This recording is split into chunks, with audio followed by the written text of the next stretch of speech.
St. Louis, Missouri, Atlanta, Georgia, Cincinnati, Ohio, Baton Rouge, Louisiana, Houston, Texas, Indianapolis, Louisiana, Minneapolis, Indiana, I'm sorry, Topeka, Kansas, Greenville, North Carolina, Tennessee, Baltimore, Maryland, Scottsdale, Arizona, Minneapolis, Minnesota, Buffalo, New York, and Kansas City, Missouri, home of the Kansas City Chiefs. Welcome to lunch with the Missouri Latino Congress for a beautiful February the 4th. We have a radio month, and we have to be here. And I thank you so much. We have some technical difficulties today. Thank you for staying with us. But my name is Ira Poach, your host and creator, along with Elder Aldo Lyles and Chuck DeBow, and also Scott Owens, our engineer, who's going to get headaches today. We are broadcasting live on FreedomUSA.com on beautiful Western Terrace, Los Angeles, and also Arnold, Missouri. And today we are happy to have as our prayer for today Elder Aldo Lyles, who's the pastor of the Walnut Park Ballard Catholic Church, located at 5547 West Avenue, Los Angeles, at 6112. And again, the voice you hear that of Elder Aldo Lyles, who's the pastor of the Walnut Park Ballard Catholic Church, that's located in Los Angeles, at 5527 West Avenue, 6120. The next voice you hear will not be mine, but be Elder Aldo Lyles, who's the pastor of the Walnut Park Ballard Catholic Church. Okay, 5527 West Avenue. Elder Lyles, how you doing, sir? Fine. And how That's how it is. Yes, sir. Heavenly Father, we continue to thank you for waking us up this morning. You didn't have to, but you did. You woke us up to a day we've never seen before. And we thank you for that. All over the universe, you woke up people, Heavenly Father. And Heavenly Father, we know you can do everything but fail. And we know you always on time.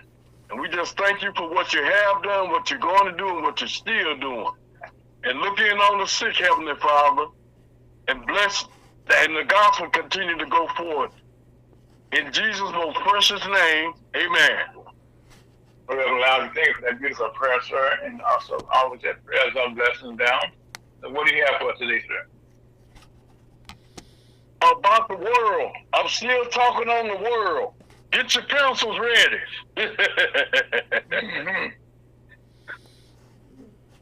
I'm in Romans, the first chapter, okay. And verse 21. Mm-hmm. It said that the top of this, the 7 stages of Gentile world apostasy. Oh, wow. And an apostasy is those 17 attributes of the works of the flesh. And here's some more of them. That's why the world waxing worse and worse. Because here's some more of it right here. Because when they knew God, they glorified him not as God. That's what they doing now. Neither were they thankful, but became vain in their imagination, and their foolish heart was darkened. Professing themselves to be wise, they became fools, and changed the glory of the uncorruptible God into an image made like the corruptible man, to birds and 4-footed beasts and creeping things. Wherefore, God also gave them up to uncleanness through the lust of their own hearts, to dishonor their own bodies between themselves, who changed the truth of God into a lie, and worship and serve the creature more than the Creator, who is blessed forever. Amen. For this cause God gave them up unto vile affection. For even their women did change the natural use into that which is against nature. The women's doing that, and the men too. And likewise, also, the men leaving the natural use of the woman, burn in their lust one toward another, men with men working that which is unseemly, and receiving in themselves the recompense of their error, which was me. They doing that right now presently as I speak. Yes, sir. And even as they did not like to retain God in their knowledge, God gave them over to a reprobate mind to do those things which are not convenient, being filled with all unrighteousness, fornication, wickedness, covetousness, maliciousness, full of envy, murder, debate, deceit, malignity, whispers, backbiters, haters of God, despiteful, proud, boasters, inventors of evil things, disobedient to parents, without understanding, covenant breakers, without natural affection, implacable, unmerciful, who knowing the judgment of God, that they which commit such things are worthy of death, not only do the same, but have pleasure in them that do them. And that right there is what's going on in the world right now as I speak. That's a mouthful, real, right there. That's a whole mouthful. Yes, it is. But it's the truth, though.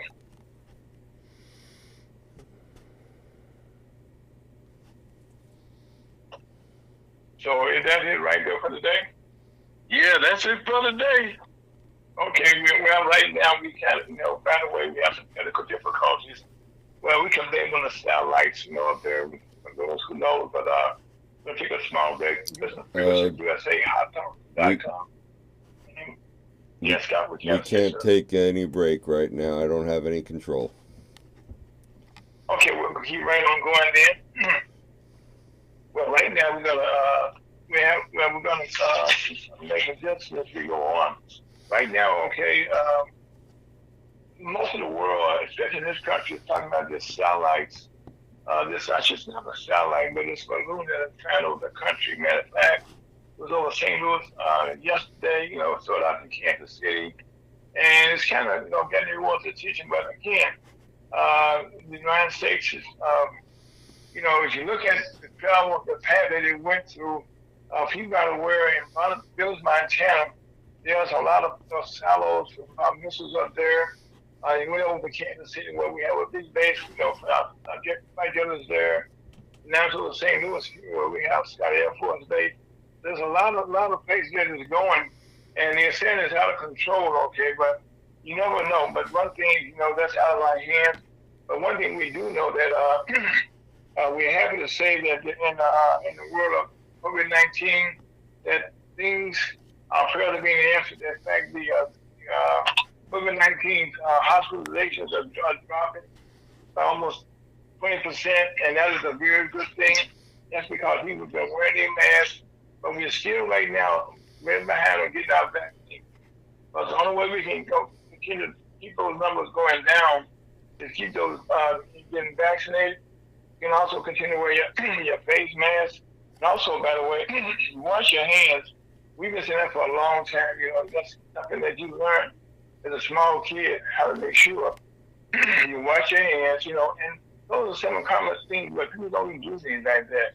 And also, we want to tell you that as we move past here, that this past week, we got some good news the other day that the unemployment rate is the lowest it's been since 1969.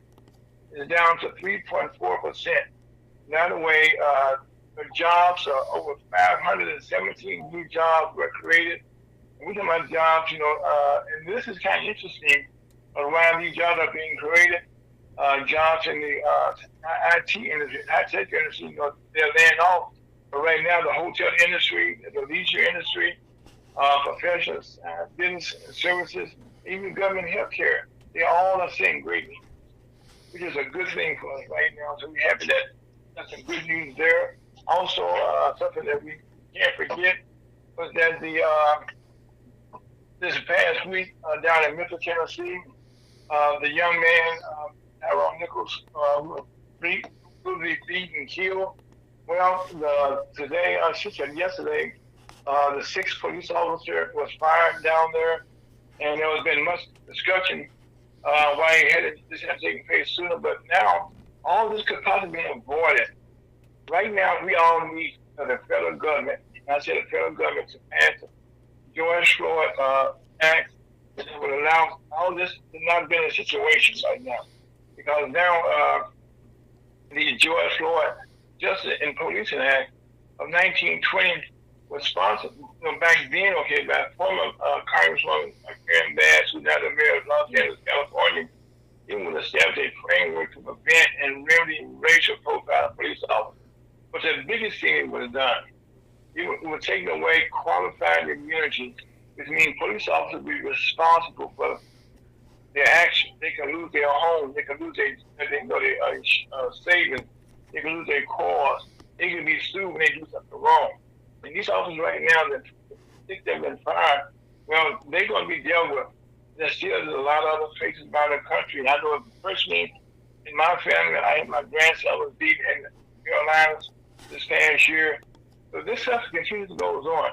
And so we know we got to fight this no matter where you are, it's taking place. And also, we have to understand that we as a people have to report things we see them in our neighborhood.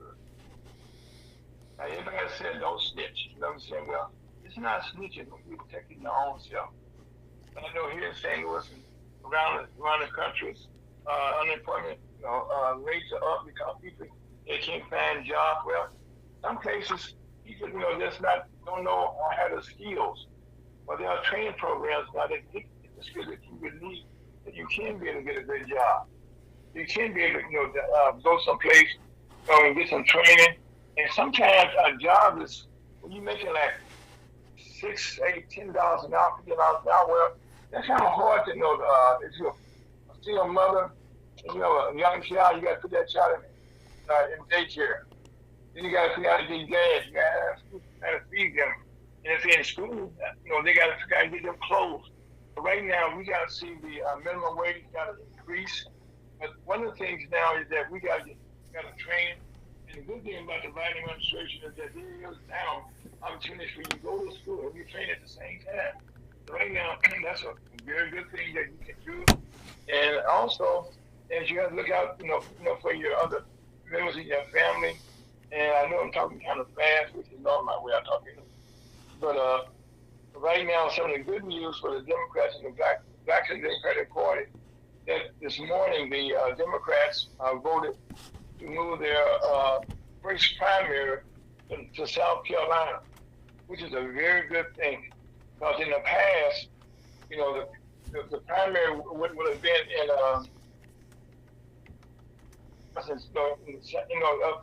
Iowa, which is a very cold state.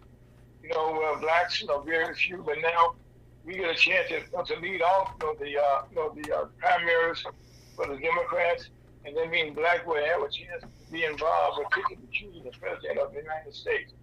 Now, we had some technical difficulties when we came on the air, and we're still dealing with those even as we speak. And normally you can certainly have our thumbnail up where Scott can tell us who we are, real picture, my picture, Scott's picture. And also we have a picture of our guest today, Mr. Michael Grayson. And Dr. Grayson, how you doing, sir? Excellent. How you doing this afternoon? Well, Doctor, I am doing well. In the Midwest here, our weather changed so much. Yesterday we was in the 20s, like last night we were down in almost in the 20s a couple of days, and today we're gonna be in the 50s.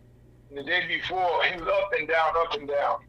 So we have times usage out here, and right now I am the victim of my own self with my voice. Okay, but having said that, sir, matter of fact, where are you located at? I'm in Tennessee. I'm here right outside of Memphis. Okay, so great. We have the same thing, up and down, crazy weather. Yeah. Well, if you're in Memphis, Doctor, you're very close to a project that we're working on in Haytown, Missouri. Okay. Which is about 100 miles from Memphis, Tennessee. And that's something we're working on for the Missouri Chamber of Commerce. And by the way, the Missouri Chamber of Commerce, has been around since 2015, and we have been able to do a lot of things, for our black community. And that's why today I felt such an honor to have you come on. One of the things in the black community, at some point in time, our black community, and not just the black community, credit has been a problem for most people. And when the pandemic came in, it didn't exactly help make things better for people, okay? because there's a great loss of jobs. And some good paying jobs are going away. And some low paying jobs are going away. And one good thing came of this was, there was some benefits, from the Biden administration. Excuse me, that helped us out. But still, okay, when you try to get back into your business life, you try to get a job.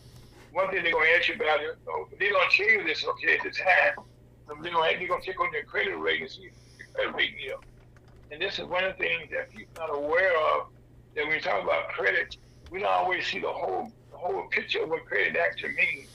So, Dr. Grayson, you've been a very much educated about this, and you have done things around the country. So right now, we're going to tell us a little bit about who you are, how you got it where you are now, sir. Okay. My name, for those of you who don't know me, my name is Dr. Michael P. Grayson. I am head of a company called Credit and Debt Management Institute. We're a 501c3 nonprofit, and we work with financial literacy. Fortunately, that's a big word. Well, we have all 3 credit industry records. So we are at the top of the food chain. We have the record for the highest credit score in the world. So we've been very fortunate. Well, I'm the algorithm for credit restoration. So, the FICO system, which started in 2000, is based on an algorithm. So it takes an algorithm to beat an algorithm. Okay, now, Doc, let's digress, okay? You said algorithm. Explain what does that mean? Okay, so in the new credit system starting in 2000, your credit has 5 components. Your credit used to basically be, do you pay your bills on time? So before 2000, if I said, hey, do you have good credit and you pay your bills on time, you could say yes. But now in the FICO system, you have to know all 5 components of your score so that you understand what your credit score is. So now I'm asking you, what is your credit score? And for the record, if you have less than a 720 credit score, you have bad credit. If you have less than 720. Okay, now, Doctor, let's break this down, okay? Why did they make that change back in 2000? Why was the change? Well, there's a lot of speculation, but essentially the new credit scoring model gives them control over credit. It gives them the total control that they want. So we were getting to a point in time where you basically had unilateral access to capital. So one thing that the credit score does, it makes segregation and discrimination legal. So now, if you don't, this is what people know. 80% of African Americans have bad credit. So if I put a credit score requirement on certain situations, it helps me to eliminate, African Americans from consideration. Let me give you an example. So Nissan Credit got sued by the federal government for discrimination because they weren't giving enough loans to the minorities and African Americans. So their defense was, and the reason they didn't get fined, is they argued that African Americans have bad credit. So that's why we're not giving them a loan, or that's why every loan that they get is at a super high interest rate. Same with credit card companies. They're giving you, the average interest rate is over 20%, which is scary when you consider that every credit card company has a 0% interest rate. So credit scoring is a tool to keep you away from money. Okay, now, Dr. Grayson, you don't understand it. Okay, Dr. Grayson, let's kind of dig a little deeper into this, if you don't mind. Okay. Now, in 2000, the whole world changed. Okay, but most people wasn't aware of this change. Yes. Especially in the Black community. So now, correct. Who came to the conclusion that there needed to be a change? Well, this is a one world system, and it's the top 1% of the population, the banking class, that determines the direction of the economy. So, the credit system helps them keep control of the middle class. It helps them to moderate the middle class. The United States has the last true middle class anywhere in the world, and this new credit system is actually destroying the middle class and shrinking the middle class. So this is a tool that they can use to do the things that they really want to do, and that is control you. It's economic slavery. It's brilliant. I used to teach a class, and I told the class that Pharaoh invented the credit system because Pharaoh invented a system where free people act like slaves.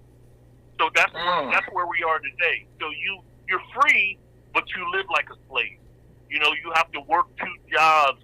Your family is hungry. You're living in substandard housing. That is not what free people do. That's what slaves do. So the financial slavery system, the credit system, is intrinsically tied to financial slavery.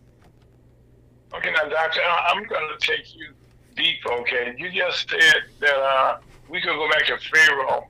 And so in this country, we're looking at it from a black perspective. That's what we're going. That's why I'm going with this.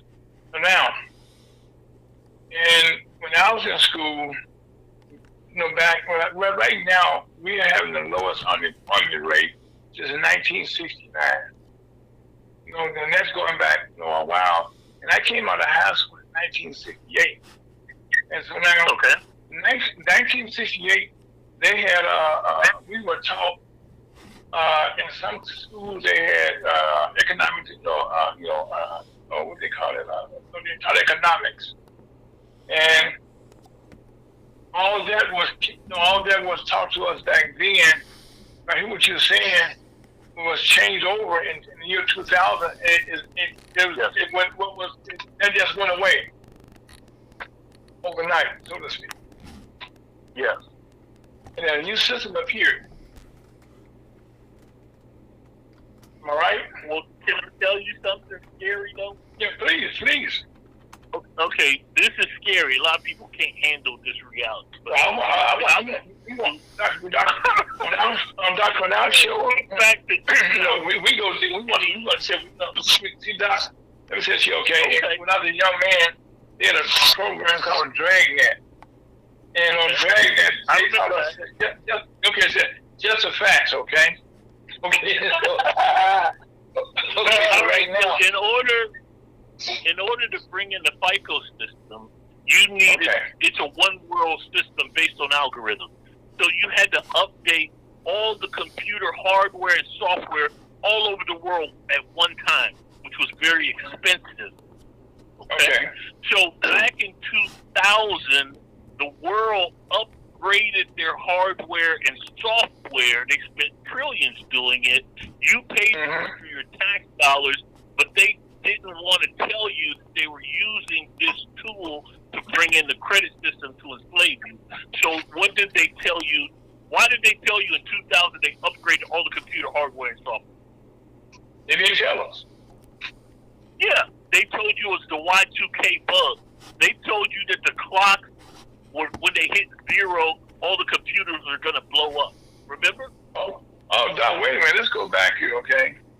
Oh, my God. I'm okay. Yep. I know. I'm around the world, okay, they were saying that, at midnight of 1999, okay, at midnight, okay, there was some changes, when the computer systems, okay, and people were saying that they don't travel because, the clocks and watches, and, there's all this going on, okay, but I don't recall anywhere anybody saying nothing about what you just started talking about. Of course not. But think about it like this. The computer is a system. So if you believe that once the clock hit 12 o'clock, the computer is going to shut down, couldn't you just advance the clock on the computer and know exactly what it's going to do? I thought, well, that made good sense. Of course. Let me tell you something, right? Like, people talk a lot of smack about Bill Gates, right? Mm-hmm. You know, and Bill Gates was going to he was going to make a public announcement and say that Y2K was a hoax. And he was going to let you know what they were really doing. So I'm going to ask you if you remember. They did something to Bill Gates to shut him up back in 2000 because you know, he's rich. So he said, "Listen, I'm in the computer business. I'm not an idiot. So I know that if once the clock hits 12 midnight, nothing's going to happen. So why you know, saying that about my industry? If it was a problem, Bill Gates would have came up with a solution, right? So he said, the truth is they're going to bring in the FICO system. How did they stop him back in 2000? Let's see if you can remember. Well, I think, he became one of the first billionaires, in this country, for one way. You know, and they allowed him to use his system. No, this is what happened. Let me tell you what happened. Go back and Google this. Right around 1999, the federal government sued Microsoft and Bill Gates for monopoly. They said, "You're too big, you're too powerful. We're going to break your company up into small pieces." I remember that, yes. Did they ever break him up into small pieces? Of course not. And Microsoft is bigger now than it ever was. But all they did was show him that you're rich, but you ain't that powerful. Shut up, or we'll destroy your company. Wow. And he did. He didn't say nothing. Y2K came in, the FICO system came in, and they left him alone. They never even fined him. But he was in the news every day in the 1999. They're all Microsoft is evil. We're going to break up Microsoft into pieces. Never happened. So right now, if I understand what you're saying, the algorithms, you know, and Professor, explain what the word algorithm means. You know, explain that, what that actually means. It's a formula that controls data, that allows you to arrange data in a way that's easy to control or to retrieve. So an algorithm, just think about it as a way to database information in a usable format. So if I hear what you're saying, Doctor, you know, this is kind of funny, but it's not funny. Okay, but back in, in 1999, if you did not have a computer or access to a computer at that time, you just got left behind overnight. Yeah. Essentially. But they still haven't taught you the credit system. Let me explain this to you. So during times of physical slavery, the slave masters agreed on one thing, and that was don't let the slaves learn how to read, because reading will destroy the slave system. So every slave master around the world, they would kill you if they caught you reading or teaching a slave to read. So let's fast forward to now. We're in a time of financial slavery. There's one thing that every slave master agrees on now. Do not let them learn the credit system. And I'm going to prove that to your audience. I want everybody to Google college, university, or high school offering a class on credit scoring system. See how many colleges, universities, high schools in this entire country that offers a class on the new credit scoring system. Guess how many I found? Where you found? Go ahead, I'm sorry, go ahead.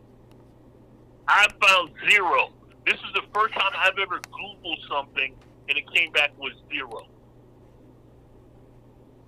Wow.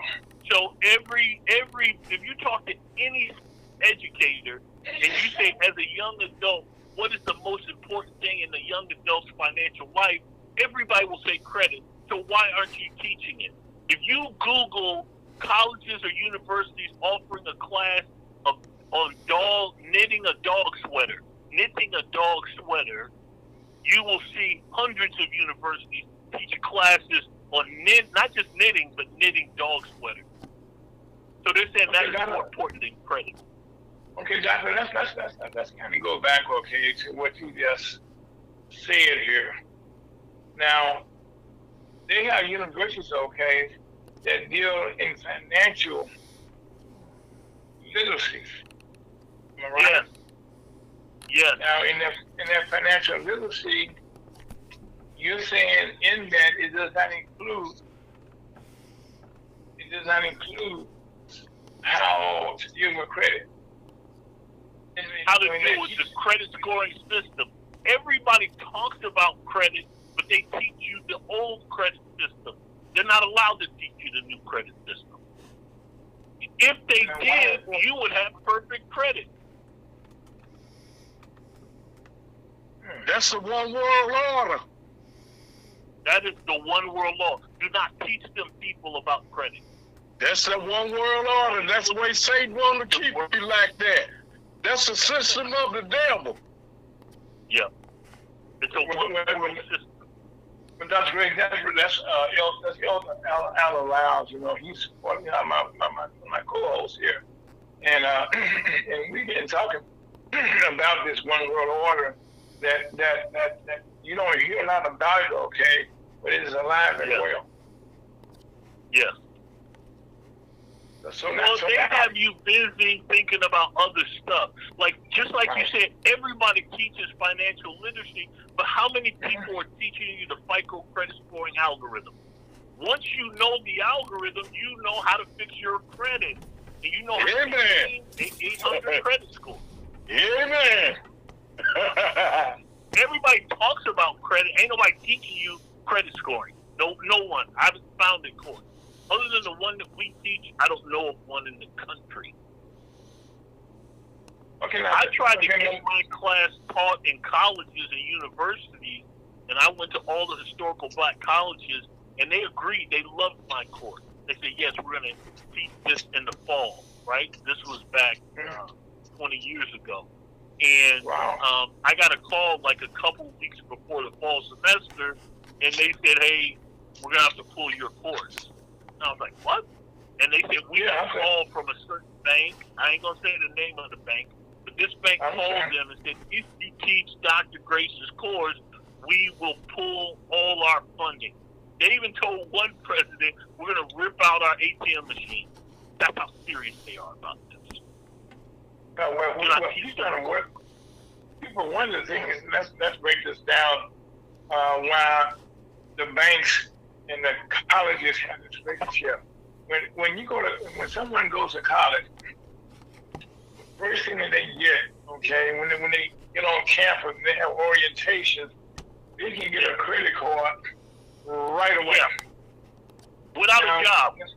Without a job, and normally you go with $300, $400, I don't know what the limits are, okay, but now you don't have a job, and you got a credit card, and you're saying, I got to buy some books. You use your credit card.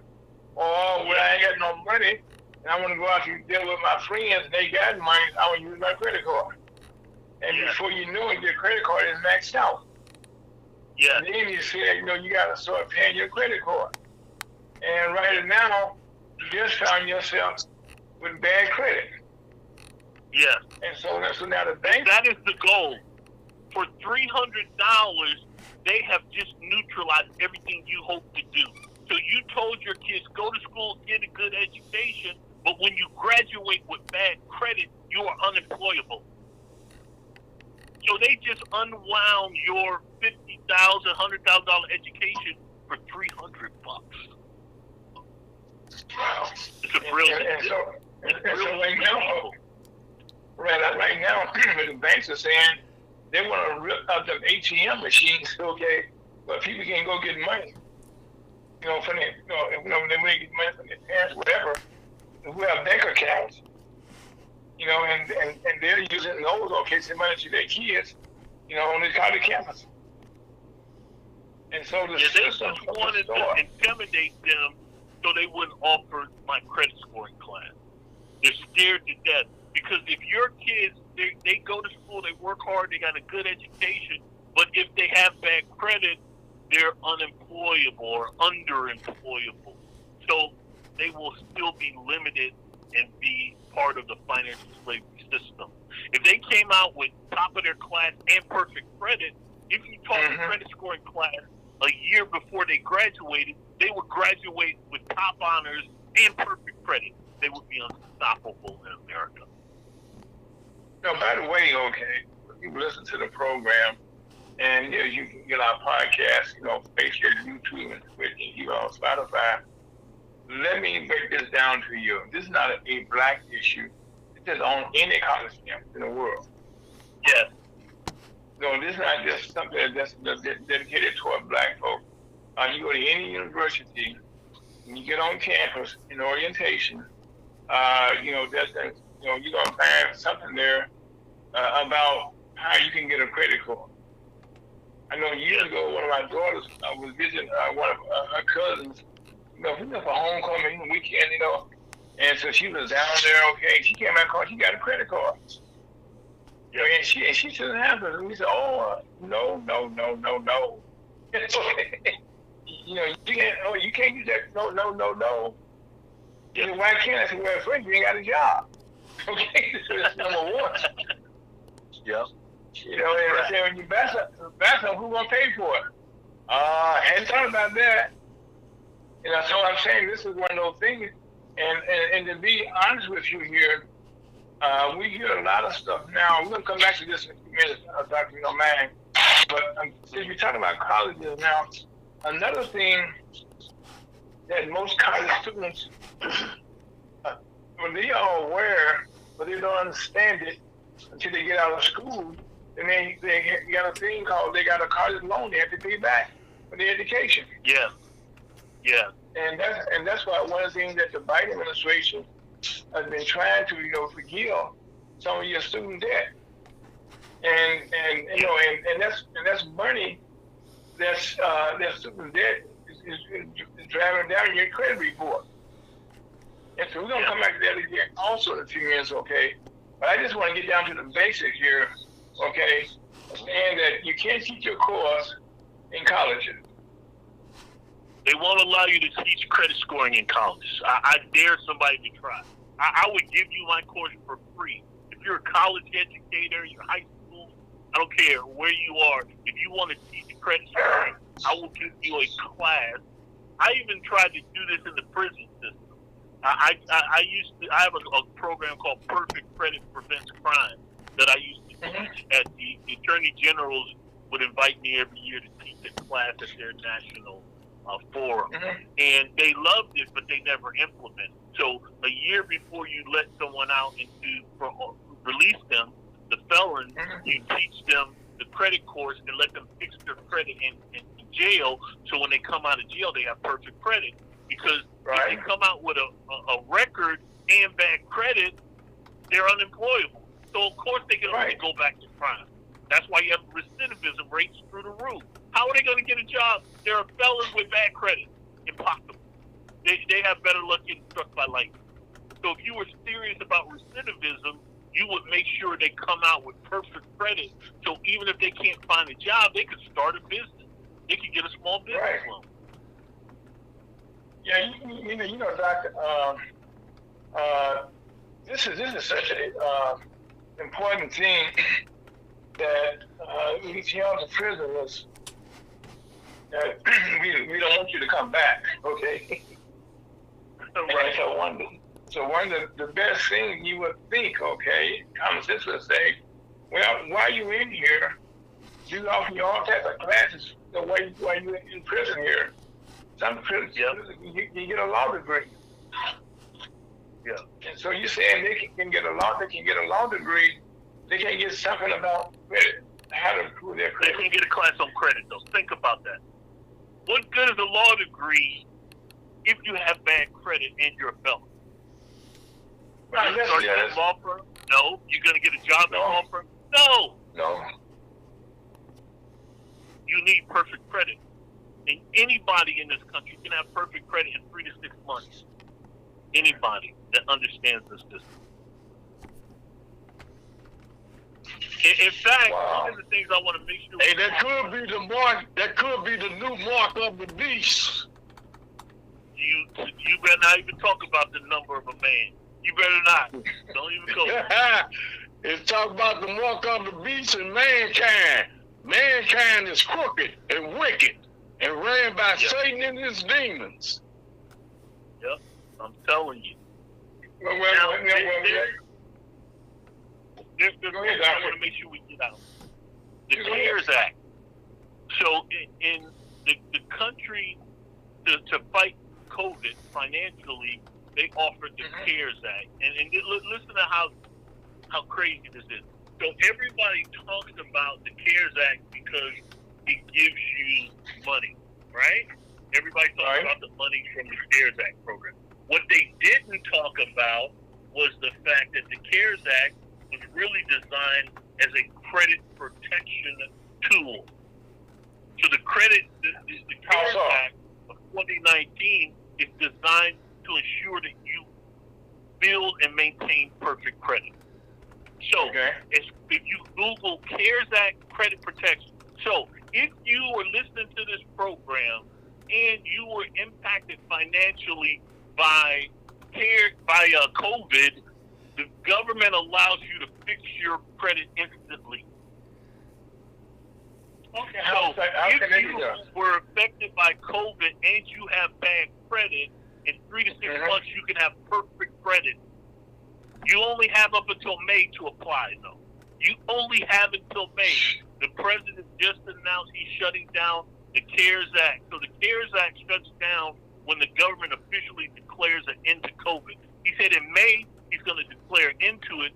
Not a single person has talked about the credit protection. You have an opportunity to have perfect credit before May. Everybody in the country, everybody listening to your program. In fact, we started a program with the National Black Chamber of Commerce and a couple other very large organizations where we're giving all of their members. So if you're listening and you're a member, ask your leadership about our credit program. We're going to give everybody, I'm not going to say everybody, but we're going to give the first 1 million people perfect credit. We're going to make sure you get an 800 credit score. We're going to give 1 million people 800 credit score before summer. Okay, now that's one reason, that I invite you to get a guest on my program, because I have to be on a Zoom call. A couple of weeks ago, our chairman of the board, Mr. Nair Ivory, had a Zoom call for leadership here, and I kind of got in late to the call because they moved the time around a little bit, threw me off, but I did get in on the call, okay? So then, it was a good part. Okay, with the good part. Now, having said that, first of all, if you're a member of the National Black Chamber of Commerce or any of our affiliates around the country, around the world, you will qualify to be a part of your program. I just played right, sir? Yes, sir. Yes, sir. That is absolutely correct. Every single member. Okay, now, we tell people this is our program to say something 3 times, all right? So now I'm telling people right now, get your ink pen, get your pencils, get your cell phone, and get whatever you can write a number down with, okay? So now, give us a number or some way they can contact you and say it 3 times. Okay, please, sir. Okay, no problem. So you can call any National Black Chamber of Commerce office, or you can call us directly. Our phone number is 888-551-5533. That number again, 888-551-5533. That's Credit and Debt Management Institute. 888-551-5533. And tell them you want to be included in our million person credit restoration program. And the National Black Chamber of Commerce that we do this, I think most people don't realize in this country, and this is why they don't want to teach you credit scoring. In this country, once you hit 720 credit score, you are technically a millionaire in America because you have access to $1 million. So if you're listening to this program and you currently have a 720 credit score and you don't know how to borrow up to $1 million for business or investment, you need to give us a call. But in this program, we're going to give everybody 720 to 850 credit score, and then we're going to monetize their credit and give them up to $1 million. So the goal is 1 million people with access to $1 million, which if you multiply that together, that's a $1 trillion transition of wealth. 1 trillion. Okay, I'm gonna keep coming back to this, okay? Because one of the things, redundancy, and the more you hear something, the more yes, sir. You understand it. And I want people to understand now, you just told us today, I just heard about this past week, the president said that come May, they're going to, in the COVID-19, programs. Yeah. So now, if someone listens to us right now on the 4th of February, and they start calling you next week, okay, is it possible for them, okay, to get their score up to a 720? In 3 to 6 months, every single person that calls today or tomorrow, in 3 to 6 months, the credit protection is built into the CARES Act. You just have to apply the right way. That is it. Guaranteed. There's no mystery. There's no if or no. There's no jumping through hurdles. All you have to do is apply through the CARES Act. That's why nobody will tell you about it. Google it for yourself. Credit protection in the CARES Act. Everybody skips over that. They will never talk about it. Credit protection. It allows you to restore your credit. It is illegal for, if you're in the CARES Act program, it's illegal for a creditor to mark your credit late. They can't even mark you late. They still have to have you paid as agreed, even if you're not paying them. The government anticipated this problem. They know if everybody's broke or sitting at home, shelter in place, they know that your credit's going to go bad, and the government needs you to have good credit so you can buy houses and cars and keep the economy rolling. These guys are on top of their game. We are not on top of our game.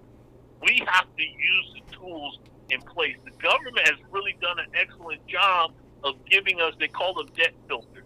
So these are programs and laws that help you eliminate your debt completely and restore your credit. You don't need credit repair, bankruptcy, consumer credit counseling. That is crazy that people are applying for those things. You should go anything. If you think you have a student loan problem, like you mentioned this, Google student loan cancellation and forgiveness.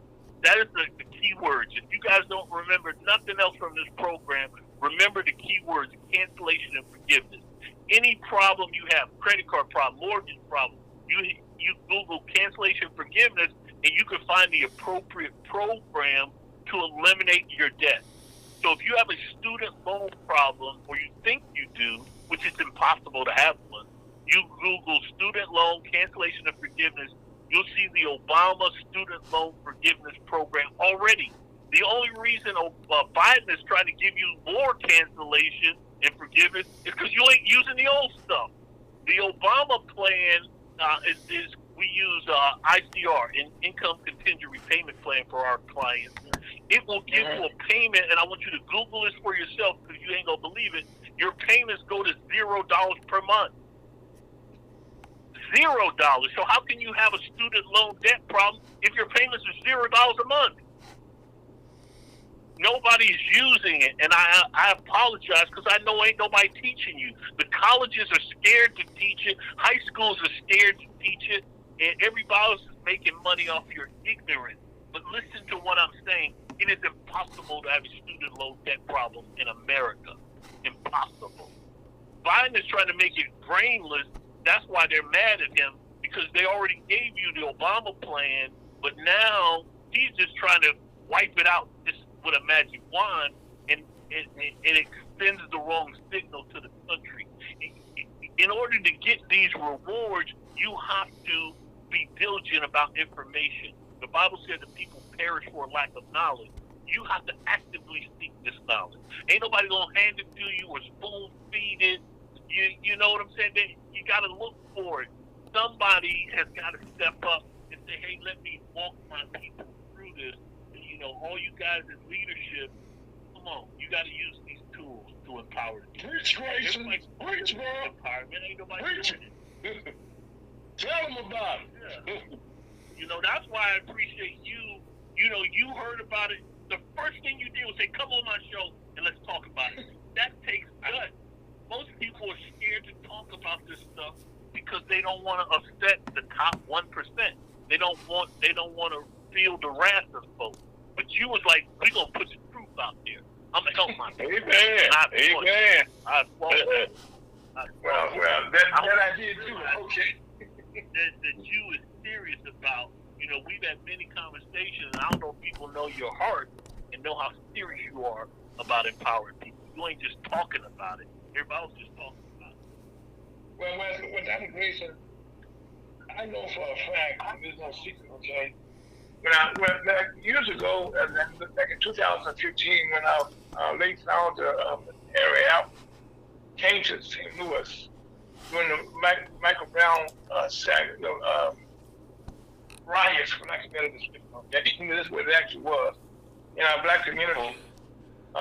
He had asked me to start the Missouri Black Chamber of Commerce, and I told him no about at least 4 or 5 times, because I was a broken neck. And one thing he said to me, that made me rethink that, he said, there are programs of things that can help the state of Missouri, but we have nobody here that can work with that. And he said, well, we look at your background and know that you are the type of person, okay, that can do that. Now, having said it, okay, I took that as a sign. And most things, the state of Missouri is normally last, in good news. Our teachers are lowest paid in the country. The federal and the state employees are normally last in pay. And right now, our legislators here in Missouri, they got all type of money from the Biden program, all these programs. The state got money, and they still, the government trying to give the workers a raise, and they refuse to give it to them. People here need health care, they refuse to give it to them. And so in Missouri, I have an uphill battle. And so what I'm doing here in Missouri now is trying to be a beacon with information. And with the programs, like we got a program in Haytown, Missouri, where it's a force in the state. And we trying to go down there and build and empower black people. We got to create opportunities for jobs. For them to get things. And most black businessmen in the city of St. Louis, I did on a survey and read in the paper, I couldn't believe it, was they make $100,000 a year. They're successful. That ain't no money. That ain't no money. It ain't no money. With the banking system here, okay, is such that they don't want people to know what you do. And I want all my members to know what you have access to $1 million, because now you control your own financial destiny. All you need is a 720 credit score. That is it. Well, Dr. Grace, I got several people texting me already in my chamber, okay, saying I want to be a part of Mr. Grayson's program. That's his program already. You know what I'm saying? I mean, and so, but what I meant to say is that I'm not behind the 8 ball. I'm not even on the pool table. Yeah. I gotta get into the game. And that's why when I heard your conversation, I knew my people needed what you're doing. And I hate you changing the language. That's what you're doing. You're teaching people the language of money. Mm-hmm. But right now, Doctor, it's funny though.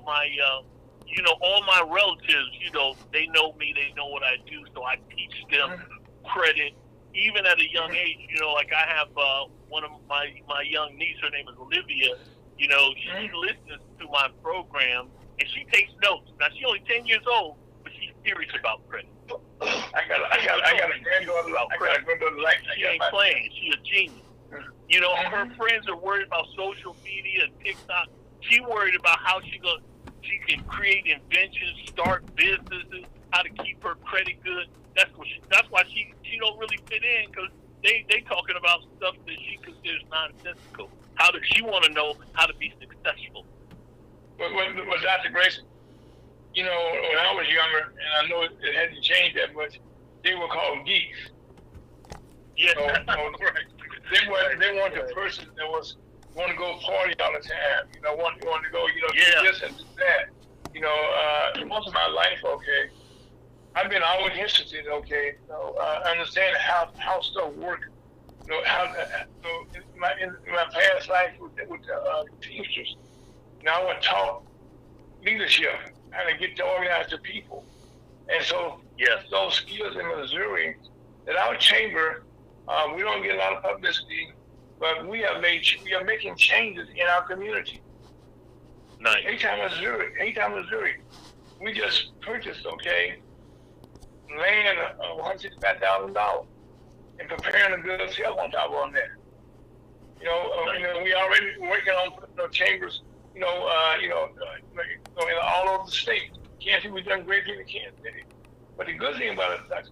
Grace, I like to say to people, we're not in debt to nobody. There you go. Now, do we have any money? No. But we're still not in debt, and we're still doing stuff. Yeah. We're still trying to make stuff happen. Yes, sir. You know what I'm saying? And I like right now, okay, to be here in Missouri, you know, I have no problem talking to our state legislators here, okay, education people here. While they're fighting it right now, it's just piece of pitiful about this, about what's being taught, you know, Black history and stuff. Well, they definitely don't want to talk about financial literacy. Oh, get out of here. No. You know, and we both know that, okay? So right now, that's not even in the discussion. Yeah. And if we can sort of discussion, you know, any kind of way here, that's what I want you to tell people right now. Like right now, I got people in my chamber saying right now, count me in. Yes, sir. You know, and I'm saying, yes, you are in. Okay? That's one of the benefits of joining the NASDAQ Chamber of Commerce affiliates. The one we have in state Missouri. Your chamber is doing something. You're not just, everybody talk about we're going to empower small businesses, but it's just a conversation. You know, I applaud you're creating programs like this to get real-time solutions now in the next 3 to 6 months. That's why right now, what I did with you, okay, like I was saying, I want you to have a program on a radio station where you can speak freely, okay, about what you're doing. Yeah. Because what we're doing here now, we speaking freely, okay. We don't have no filter on what we saying here, and that's why I said, you know, when we talking to the world here, like, you know, a free voice, talk about what you need to know. Amen. Credit right now is one of the things that when people understand, you buy a car, when you buy a house, you go for a job, and anything that you do, okay, they're checking your credit score. Yeah. Now, do they tell you that? No, they do not. That's what I said. When you go to the hospital, I had a client who, you know, she used to come into our office, her and her husband, and they would cuss and scream. They was very angry, you know, and they came to talk to me. I was like, you only been in my program for 2 months. You know it works because you were referred by somebody else. How you cussing and screaming? And then the wife started crying. She said she had terminal cancer. There was one experimental treatment that she wanted to take that could save her life, but because her credit was bad, they wouldn't let her in because her insurance didn't cover it, and she couldn't get patient financing. So she was like, if you don't hurry up and fix my credit, I could die. That's how serious. That's why we're very serious about credit. And that's why I got you on the program today, Doc. That's why I got you here today. And I remember I told you, normally I come on at 1:45. I want you to come on at 1:30. You know what I mean? then today the devil's been busy, okay? We have not had any problems since 2015, okay? Getting on the air at the right time. But for some reason, the computer didn't want to work right. It never had I mean, that's the enemy. They know the enemy ain't trying to have it. Right. As long as you're talking about other stuff, he don't care. But when you talk about real change, he get real upset. Yes, he do. He sure do. And if you notice right now, I did ask Reverend Lyles cut his teeth short, to make sure we had time. I cut out what I normally talk about, so I want to make sure at 1:30 that you had the time I promised to you. Right. Because the most important thing people hear today is that you telling our members, okay, that they can get this, they qualify for this program. If you listen to this program and you don't have 800 credit score by May, that is your own fault. If you don't have 800 credit score and you don't have access, I'm not saying everybody should run out and borrow $1 million. That's not what I'm saying. But you should have the capacity to do that if you need to. If you're listening, if you're a believer, if you love God and you worship Christ, I guarantee you have some type of witty idea or invention or business plan that could make you very successful. But what's stopping you is you're cut off from access to capital. So once you get free and you got your 800 credit score and we've set you over some of our banking relationships, and somebody says, hey, look, yeah, you qualify for $500,000, watch what happens in your life. Stuff will start happening. You'll get land deals like you're talking about. I mean, things will open up at a level that you have not imagined. Please. Also, Doctor, that's continue to dig deep here, okay? When I say I want to dig deep, okay? Well, what we haven't talked about that really got my attention when I tuned into the program, to the Zoom call a week ago, you went into the Bible, and somehow I'm the Bible, where the Bible tells you that after so many years, your credit is clean. Talk about that if you don't mind. Okay. So one of the things that I teach people so that they understand, one of the programs we just talked about is called debt filtration.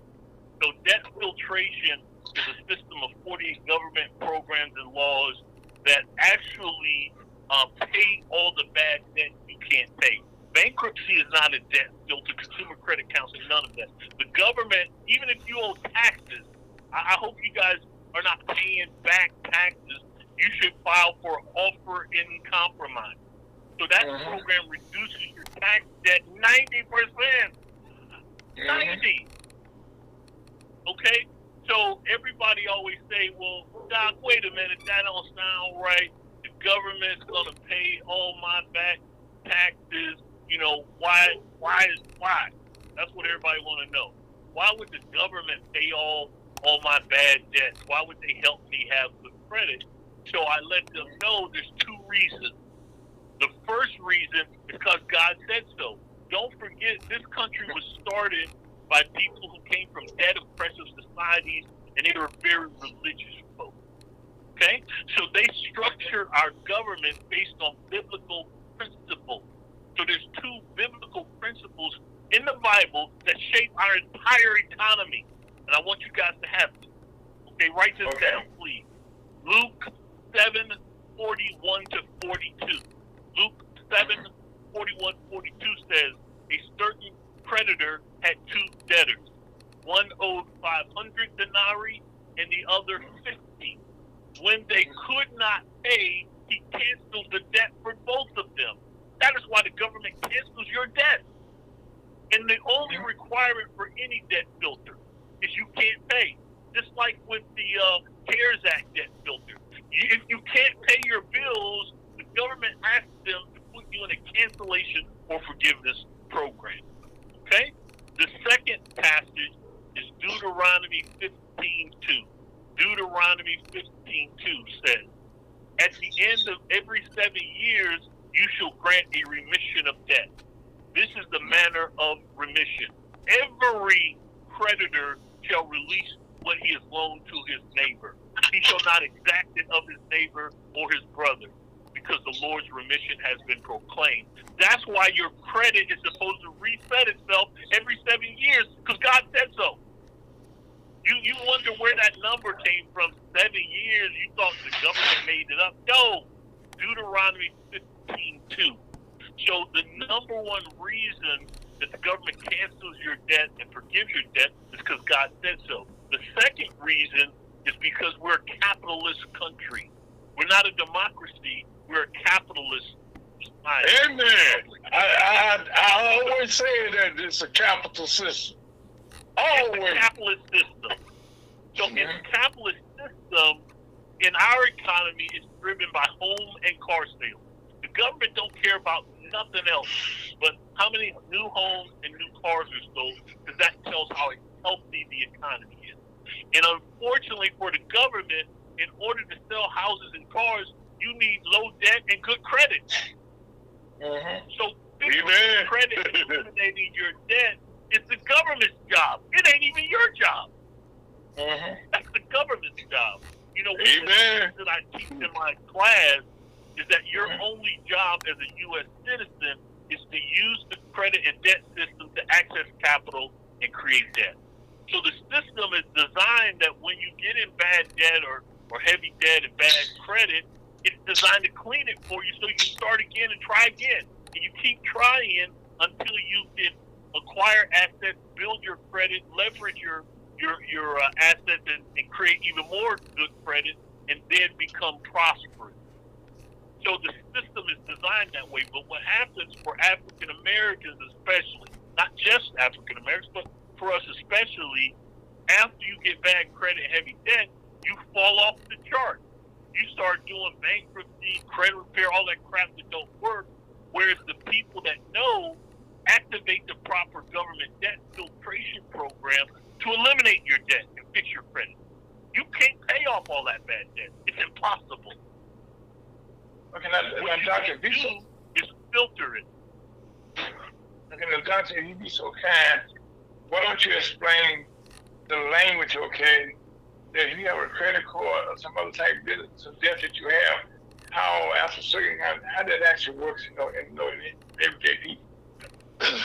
Okay, so you have a credit card. You're paying the credit card. Something happens, you can't pay. After 120 days of non-payment, that debtor will usually charge the debt off. What does charge off mean? Everybody uses that word. It means they take a pre-tax charge against their earnings. So if you talk to your accountant, that's the good kind, pre-tax charge. So the government is reimbursing the creditor for you not paying. Now, in order for him to do that, he has to actually cancel your debt. And in order to prove that, the government makes them issue a 1099-C. I want you guys to Google 1099-C. It is a cancellation of debt. So if the debt is canceled, this is what I ask people every day. How can you pay a debt that is canceled? Why are you trying to pay a debt that is canceled? Because you don't understand the system. Once the debt is canceled, you have to send the proper documentation to the creditor and, to eliminate the debt completely and legally. Then it's gone. So what we do, and you'll see through our program, we don't do credit repair, because credit repair is unfortunately fraud.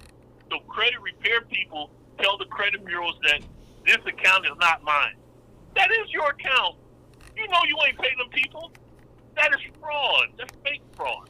What we do is if you issued a 1099-C and you canceled that debt, you can no longer hold me accountable.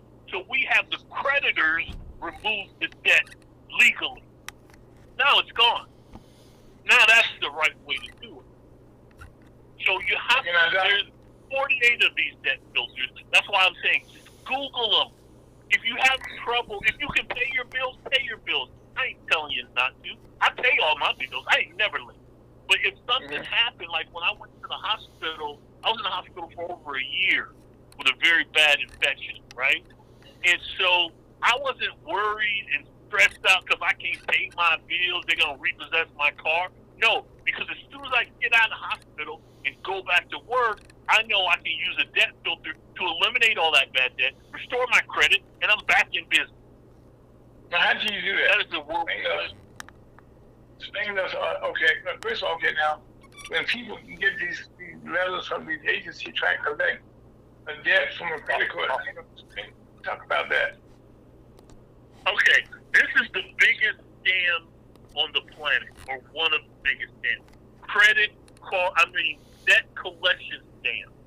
I'm gonna give you a couple things to reference because we gotta free our people from debt collection scams. So in this country, there's two kinds of debt. There's legal debt and technical debt. A legal debt means you have the legal standard for proof of indebtedness that's dictated by state and federal law. So in order to collect the debt, you have the legal standard. Everything else is a technical debt. Let me give you an example. If you're listening to this program right now, you owe me $1,000. That is not illegal for me to say that. I can say everybody listening to the show owe me $1,000. I can even send you a collection letter and say, give me my $1,000. But legally, I have to tell you that this is a technical debt. This is not a real debt. That's what every collection letter has one statement on it. It says, unless you notify this office within 30 days after receiving this notice, you dispute the validity of this debt or any portion thereof, this office will assume this debt is valid. That turns this piece of paper into a contract. The contract is giving you two choices: pay the debt or simply dispute it. You can pay it or dispute it, but because they know no one ever taught you credit, you don't know how to dispute it, so you pay it. That is crazy and insane. You got a choice to either pay it or dispute it. Let me prove more to you. I want you to pull out some debt letters. Call your friends and family. I want you to eliminate everybody you know's bad debt. I'm gonna show you how easy it is. Okay, if you look at any debt collection letter, it says the named creditor has placed this account with our office for collection. Now notice they said they placed it with our office. They placed it. That is a legally technical word, placed. It's legally proficient. It's legally accurate. Legally accurate. They didn't say that they bought the debt. They didn't say that they were hired to collect the debt, because both of those are lies. They allow you to lie to yourself. They didn't tell you that they bought this debt and now it's their debt and you got to pay them. That is a lie. The debt's been canceled. They didn't tell you that the creditor hired them to collect the money you owe. That is a lie. What they did tell you is, I don't know how the hell it got it. I'm sorry. I don't know how this debt got in my office. You can say, doctor, we real people here. You can say that. Okay, all right, because, you know, and that describes the you situation. don't understand how many people is paying this fraud money.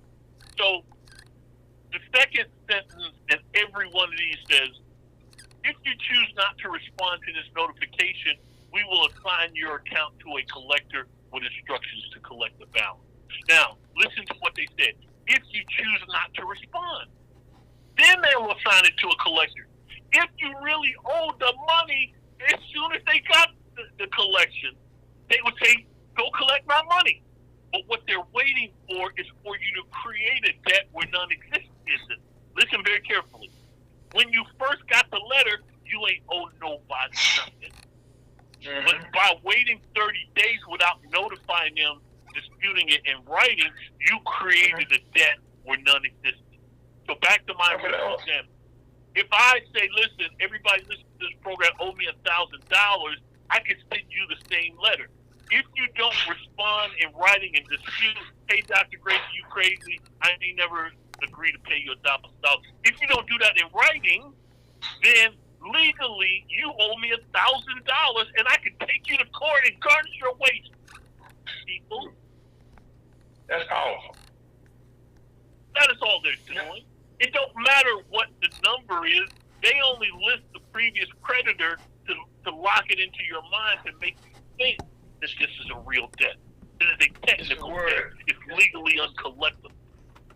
You know, Doctor, one of the things I consider myself to be Right? No, I'm always learning in wordsmith. And that means you have to understand how to use words. By the way, words. By the way, I'm happy to say that we've been joined by our CEO, of the National Chamber of Commerce, Mr. Chuck DeBow. How you doing, Chuck? Good afternoon, and hello, Dr. Grayson. Great to hear you. Hey, how are you, sir? Yes. Hey, Chuck! Right.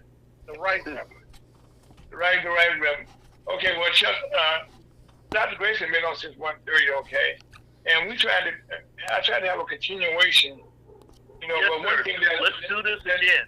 Let's do it again. Okay, and one of the things that we told everybody that's hear our voice, if you remember the National Chamber of Commerce, any of our affiliates, okay, you can get this program, get your debt counted for free. Yes. And I know, and that's something that I already asked from Texas already. Okay, people saying, "Can I?" I said, yes. And so now, working through the program as usual. Okay, and so now you on the call with me a couple weeks ago. We had Dr. Grayson as a guest speaker. With our chairman, Mr. Iris. So now, what some things you want to talk about him with? Okay, about the thing that he's doing. Well, there is the immediate tangible value that it has to each individual. Mm-hmm. And I think it should be clear, and if not, we can continue to make it clear. But with the investment that you would have in this program, there is a tangible goal or product that you're going to come away with. And a higher credit score means, first of all, less expense in your living, in the way you go about doing. But we'll talk a little bit just for a moment about what it means to your business. And Dr. Grayson, I'm sure you mentioned about the 720 score or the benchmark. And just right there alone, if we're able to convene or bring together 100 people out of the Missouri Black Chamber, or start with 10, and the 10 can show to other people what they were able to do, but to have access to $1 million is significant if all you had to do was make some changes and basically elevate your knowledge that allows you to collateralize your resources.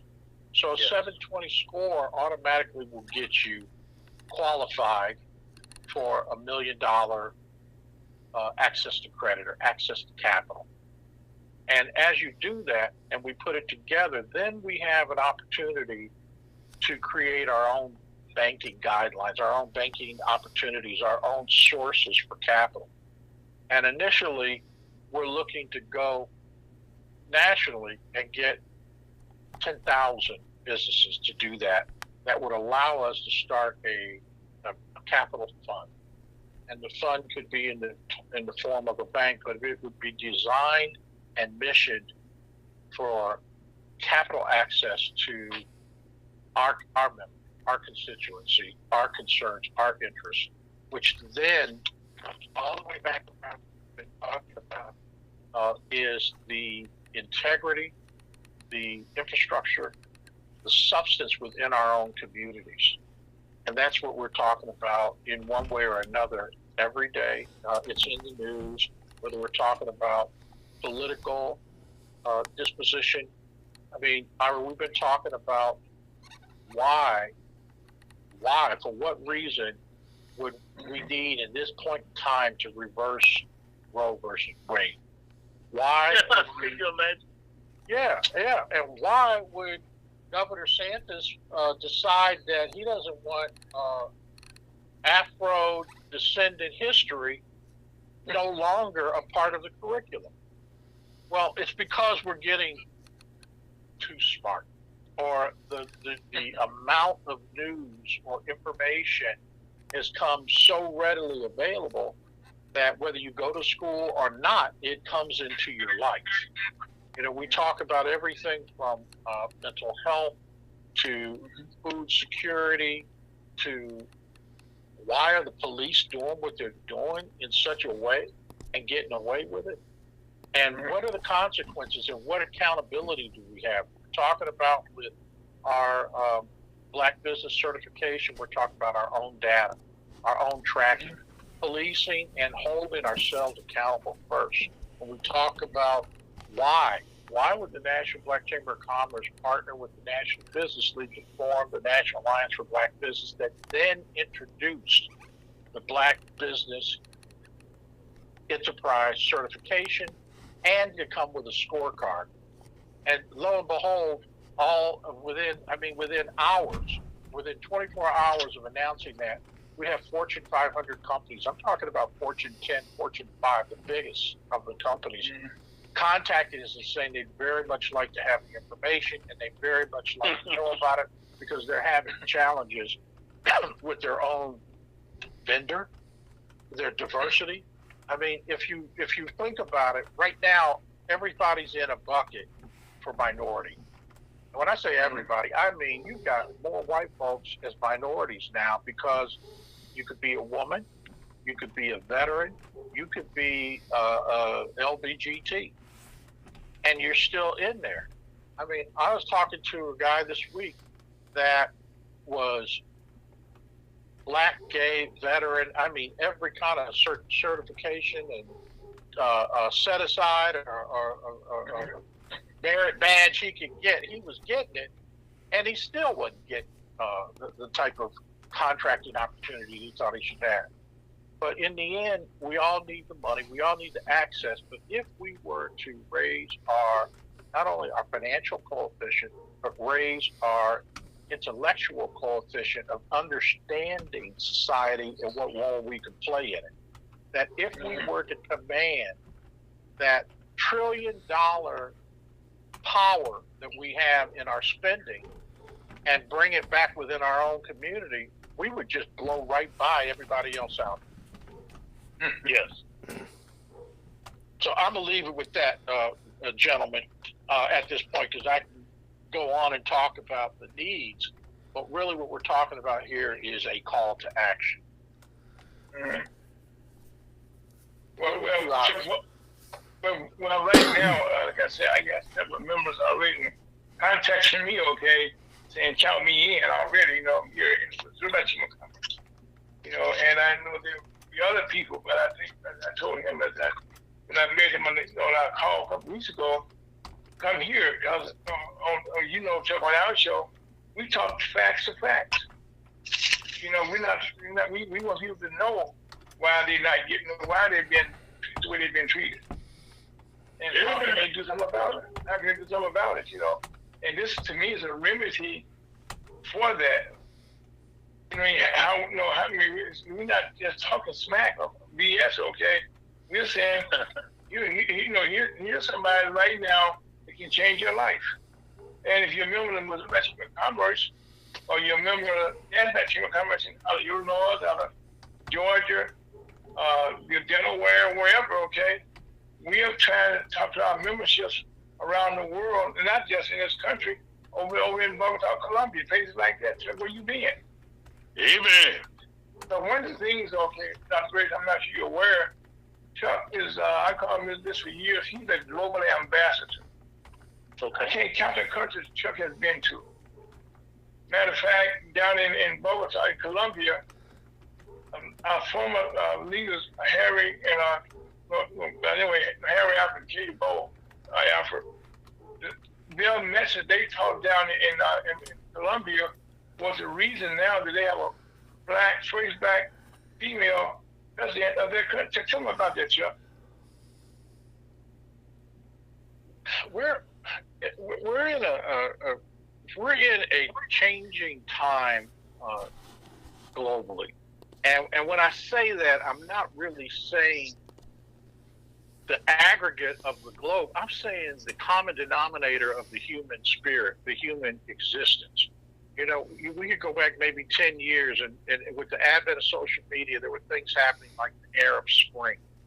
And they pushed back, but they were able to organize, and the students were able to lead the way, and women started saying, no, we have rights. Something similar was happening with the Black Lives Matter movement, if we want to call it or characterize that. But it was in response to an economic disposition meeting a showcasing of systemic racism put right in our face and brought into everybody's living room. Everyone said, oh my God, this is terrible. We got to do something about it. Well, in Colombia, they had these other things that they were seeing, let's say, that were in the common denominator of the human spirit, the human existence.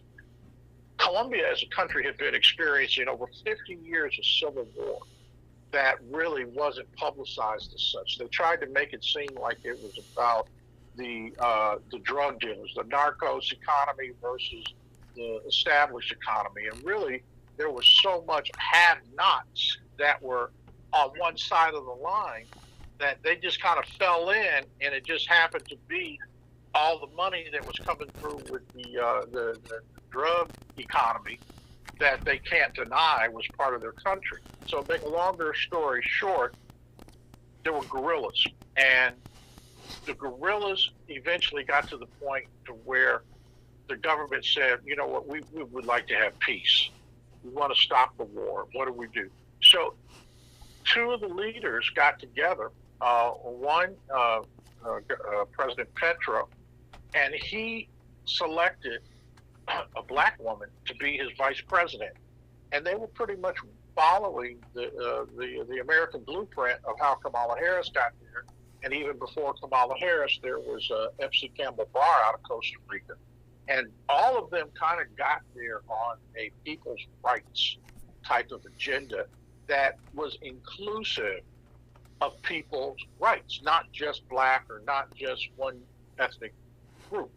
So anyway, this group got elected as and totally was like a leftist. These were people that had previously been carrying AK-47s and challenging the status quo, challenging the haves for how they had disenfranchised the rest of the country.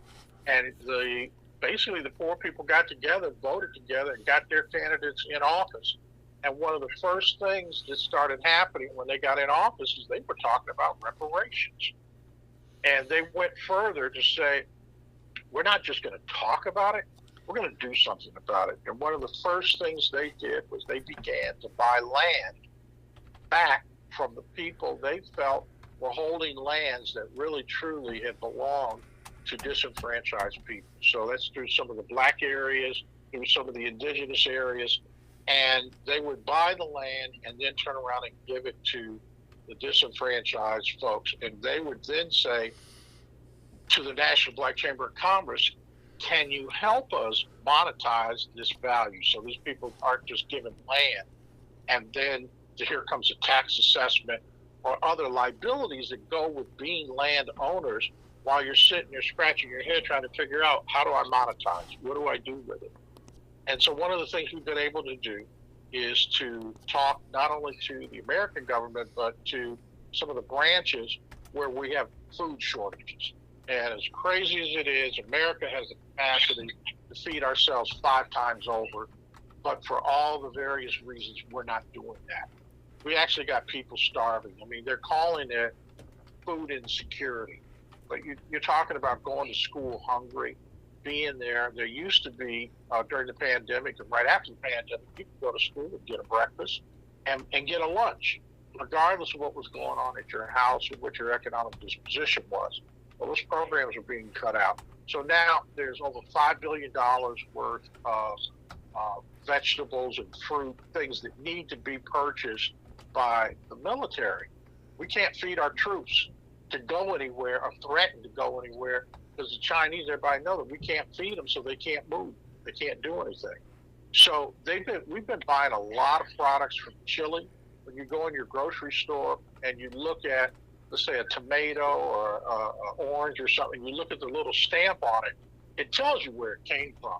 And some of them have been trying to buy these fruits from other places to an American company and then put their stamp on it. But the USDA said, no, we need to know the origins of it, where it came from. So with that, we do have large-scale farmers that are already with USDA certification, and they are selling to the government now. But we're looking at how we're able to take the smaller farmers, include them in this larger economic piece that then becomes economic empowerment, that raises the whole value, the GDP of that country. But she's going, Francia Marquez is her name. She's going to the UN, and she's looking for all the major countries around the world to forgive the debt to the smaller countries and to offer reparations. So there have been these sorts of discussions here, but part of we're going to connect the dots a little bit here. So why might you not want your children to know about the history of slavery? Well, if you're not black, or if you are or not, you're going to have a feeling about this one way or the other. And it just so happens that in an environment where we can give $40 billion to Ukraine, we can invite these African presidents here, like they did in November, and have 44 countries come here and give each one $1 billion. But we still haven't figured out how to feed people that actually have jobs and can work, not to mention the homeless. We don't have that in the mix. So we're saying reparations may not be such a bad thing if I understand what is all involved. And that's why they don't want you to know about it as a child coming up, or as a fresh, neutral mind being programmed with information. They want to control what information you're exposed to. And whether you get it in school or whether you get it off of TV or wherever, you eventually don't figure it out because everybody else in the world is being taught this. They know what happened here, and they know how in the world did these black people get all over the world that are all from Africa. So we've got over 200 million Afro descendants just through Latin America alone. But they'll tell us here in America, well, it's only about 33. Maybe we'll give you a benefit of the doubt. Might be 40 million of you in the U.S., but it's 330 million. Yeah, that's if you don't count everybody else. There's 150 to 200 million black folks in Nigeria alone. So what happens when we get our credit together? What happens when we start and able to communicate? What happens if we actually own some land, or we got some commerce or some business or some things that we can do with each other? All of a sudden, what we think matters. And we're not just being led around or told to stay up on your porch and we'll deliver you a box of cheese or whatever the welfare program is promising, and get you complacent to do that because you at the same time, you're trying to figure out how these people don't work and be driving all kind of nice cars, be going all over the world doing things. It's like, what's going on in society? And at the same time that we're talking about a lack of food, so, okay, now you got your little money, but you go to the grocery store and say a dozen eggs might be $7. And you're saying, wow, I got some money, but now what do I do? Do I pay my rent? Do I pay my utilities? Or are we just going to have to cut back on some food? Because we just don't have enough, because the game is designed with just you can see it, you can smell it, but it's just beyond your reach. So anyway, I'm going off on tangents and talking about a lot of different things, but it all comes back to the point. That is our mission: economic empowerment, entrepreneurs, and that's really what we got at the core. I guess I'm saying that the Grace Chuck just gave you a demonstration, okay, how powerful the blacks can be if they come together. And that's the mission, okay, yes, that sir. Chuck has taken. And that's why, I was on the call with you a few weeks ago. You did not understand the dynamics, okay? Like right now on this station today, okay, you may not have a lot of listeners today, okay, but we on Spotify. You can find us on Apple. Yes. Your message right now, okay, is codified in history. That you can refer people to this to us right now by saying, lunch with them, like you in commerce. And here you're talking about financial literacy in the way it is as black folks. There's no place else. It may give you a 15-minute break someplace, a 5 minutes someplace, but you have had over an hour right now to talk about what we needed to talk about that hadn't been talked about. Yes, sir. And that's what we do here, all right, Chuck? Absolutely. You know, it's no secret, okay, that like you said before, you know, information. And we want people to hear what Dr. Grayson is doing. Amen. Because Dr. Grayson said, you grow, we grow. Yes, sir. That's how it works. Now, people, you have people, okay, if our members, they have them understand. They can say, guess what? The NASDAQ team coming, you have me get my credit together with Dr. Grayson. I'm going to for me.